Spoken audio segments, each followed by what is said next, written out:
जंगल का साया।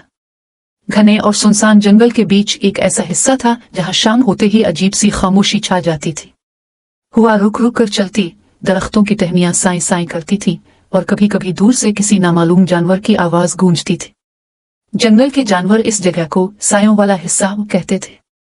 इसी जंगल में 3 दोस्त रहते थे, मिलो हिरन, इचकू बंदर और टूनो खरगोश। ये तीनों हमेशा एक साथ खेलते, फल चांती और लंबी दौड़ें लगाते थे। एक अजीब रात। एक रात जब चांद बादलों में छुप गया, जंगल मामूल से ज्यादा डरावना लगने लगा।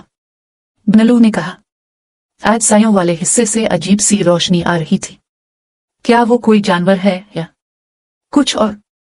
चिकू बंदर फौरन बोला, चलो जाकर देखते हैं, शायद कोई जख्मी जानवर हो।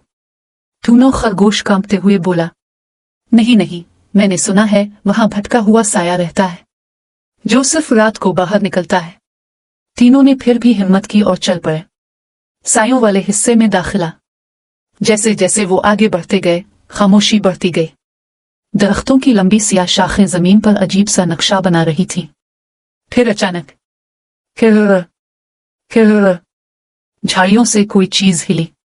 टूनो कांप गया। ये क्या था? लेकिन चिको बहादुर था। वो आगे बढ़ा और पत्तों को हटाया। वहां कोई जानवर नहीं था, बस जमीन पर लंबे पंजों के निशानात थे। पुरस्कार रोशनी। चंद कदम आगे बढ़ते ही एक सफेद सी रोशनी दरख्तों के दरमियान घूमती नजर आई। रोशनी कभी ऊपर जाती, कभी नीचे आती, जैसे किसी को तलाश कर रही हो। मिलो ने आहिस्ता से कहा, ये रोशनी चल क्यों रही है? अचानक रोशनी रुक गई और उनके ही सामने हुआ में खड़ी रही। तीनों दोस्तों ने डर के मारे एक दूसरे का हाथ मजबूती से पकड़ लिया।